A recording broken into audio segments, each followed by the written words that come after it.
Hey everyone, I'm Mind, and this is set number 70720 Hover Hunter from the LEGO Ninjago Rebooted wave. This set contains 79 pieces, 2 minifigures, and originally retailed for $11.99 in the US when it first released back in 2014. This video is of course a part of my Ninjago throwback review series, so let me know in the comments which set you want to see a throwback review on next. It could be any set from 2011 to 2014, and while I don't have them all, I do have a lot of them, so let me know in the comments which set you want to see most, and I might just select it for the next Ninjago throwback review. If you want to check out which sets I've already done, I have a full playlist linked in the description below as well as in the pinned comment. But now, with all of that said, let's get into this review. So here's the Hover Hunter, the smallest set from the Rebooted wave. I had this set when I was younger, but I ended up losing some of the pieces for it, so I just bought it back recently. And this set's tiny, it basically only has one play feature, but that play feature is so good that it makes me love the set. I guess we'll go through the aesthetics of the set real quick though before we get to that. Of course we have this giant blade at the front. This is an awesome part that's in a lot of the Rebooted sets. I'm not a huge fan of the Nindroid aesthetic, and I'll talk about that with the minifigures, but on the vehicles at least I think they're very cool when they go for the very robotic approach. Big spinning blades like this and a lot of spikes coming off of it, such as like these silver blades back here. I think all that's very cool. It's just the minifigures themselves I'm a little iffy on. But yeah, this is an amazing part, which I believe was new for this wave. It may have originally come from Hero Factory, because it feels like a Hero Factory kind of part, but at least in Ninjago, this was our first time getting it. It's a very cool use of these rubber pieces at the front too to almost be like imaginary cannons. Then these rubber spikes on the side I do believe did come from Hero Factory. So they're a part that we didn't see in Ninjago too often, but they fit this vehicle pretty well. These silver blade Nindroid symbols at the back are actually printed, not stickers, which is very nice. We got some flick missiles on the side, which you could flick or push out to shoot out on an enemy. Flick missiles are definitely not as good as stud shooters, but this was the first year stud shooters were introduced, so this was a little bit too early for them. Then these silver blades at the back sort of serve a double purpose. When a minifigure sat down in the seat right here, they almost sort of serve as a harness to lock them in place. You could fold it up around them like that, and I think that's pretty cool. But when the minifigure's out, you can remove the individual blade pieces and use those as weapons, because the Nindroid does not come with any actual weapons in this set, it's just these two blades. However, I still think they work pretty well for him. At the back of the Hover Hunter, we have this red disc to be like a thruster, and two like airplane engine pieces, which are kind of neat to get in such a small set.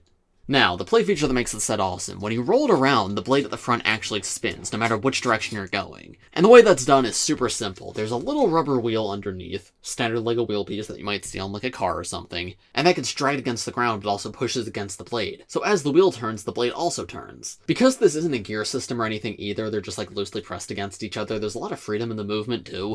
And I always found it so fun how quickly the blade can move, even if the vehicle's not moving that fast. It's great for play too. Like, I remember when I was younger, I thought it was so cool that you can run over enemies like that. I don't think I've ever seen another play feature like this, and the fact that it's included in a $12 set's very impressive. So that alone makes this set for me. Everything else is really cool, and the minifig selection's not bad. But that play feature alone makes this set unique, it makes it memorable. I have a lot of Ninjago sets in my collection, but because of that play feature, this is a set I think about pretty frequently. I think it's a really great value, and if you can find it, it is a set that I recommend you pick up. But I guess before we get too deep into that, let's take a look at the minifigures that come in this set, and then I'll give you my overall thoughts on everything at the end. Now, here are the two minifigures included in this set. We have Cole in his techno robes, and we have a Nindroid without the hood. Before we talk about them though, let's talk about this accessory, because Cole comes with the green Techno-Blade. The Techno-Blades were the collectibles of this wave, and I have very mixed feelings on them. From a toy perspective, I think they look super cool, like this is an amazing part, and we got it in 4 different colors across this wave, and then one more later on. And this color is surprisingly exclusive to this set, so if you wanted to get Cole's Techno-Blade, this was the only way to do it. And I do think this is the coolest one. Trans green is a color that we don't see in LEGO too often, especially at the time it was mostly used for like 1x1 pieces. If they wanted to do something green, usually they would do transparent lime green, which is one of the worst LEGO colors, at least in my opinion. So seeing the regular trans green instead on this piece was very cool. And then it's also at the end of the chain. Every ninja had a slightly different like hilt to their weapon, so Cole got the chain weapon this time around, and I think that's neat. The Techno-Blade itself doesn't have any bar connections on it, so it does have to sort of dangle, but you can actually force it into Cole's hand a little bit if you want him to hold on to it. And it stays in there just fine. I mentioned this because I don't think this is an official connection, right? Because that's not a bar attachment right there, but it is the right size to fit in Cole's hand, so I think this is a really good way to display it. Removing that though, here's a better look at the minifigures, and the techno suits were weird, because there's a couple things about them that are really great, and then there's one thing about them that's really, really bad. Starting off with what's good, these were the first suits to use the half mask. The half mask was an all new part for this wave. Of course, we get this all the time today, it's a very common part, but that's because it was so good when it was first introduced. So this felt very revolutionary and new to get this part, and because we were getting this part, we also got the ninja's hair pieces for the first time. Now, Cole's hairpiece I believe did come in other sets on other minifigures outside of Ninjago, but this was the first Ninjago set to come with his hairpiece, which was amazing. And then his torso design, I actually think is quite cool here. Cole uses a lot of gold for pretty much the first time ever on this suit, because back in 2012-2013, Cole used silver instead, and I think the gold on top of the black looks significantly better. It frames the gray on the torso really nicely, and I love these orange cracks as well. This was the first indication of Cole using orange as well. So amazing color combination, amazing design, really represents the element of Earth. And then he's got his original symbol in the back right here, more of those orange cracks. I genuinely think this is a fantastic suit design for the torso. The issue is there is no leg printing at all, and I don't know why they decided to do that. The Techno suits are the only Ninjago suits ever to not have leg printing. The very first suits back in 2011 did have leg printing. It wasn't the most complex thing in the world, but it was there. But yeah, no suit before or after this was missing leg printing, and for some reason it's just not present on these. On some Ninja, it looks better than others. Cole, I don't think it's like the worst thing ever, but the suit would still definitely look better with it. So despite everything else being so good, I think that does definitely hurt this minifigure. And then if I take the hair and a half mask off, there's a full look at his face print. It's just his standard 2011 face. This did not get updated until late 2016. So yeah, it's just what he had at the time.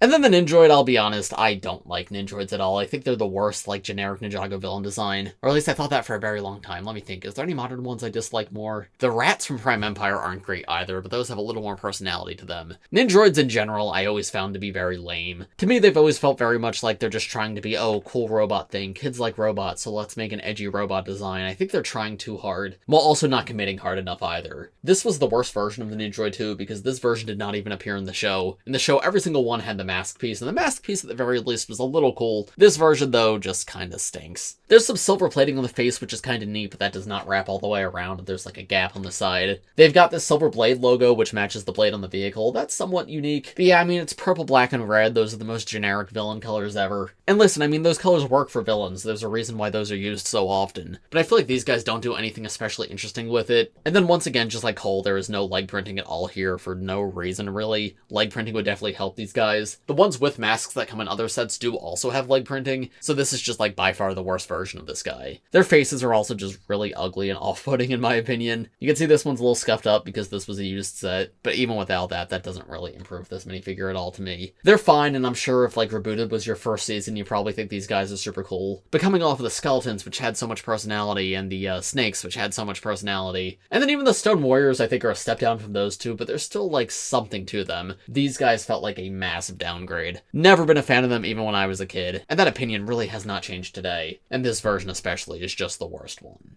That being said, it's the small set of the wave, and these just were this wave's villains, so there's only so much I could say about them. Overall, 2 minifigures in a $12 set I think is pretty good. And so, overall, what are my thoughts on this set? This set's great, especially for the size of it. The play feature is so much fun that I highly recommend picking it up. It looks really nice too, and the play feature like tucks away and everything, so it doesn't distract from the build.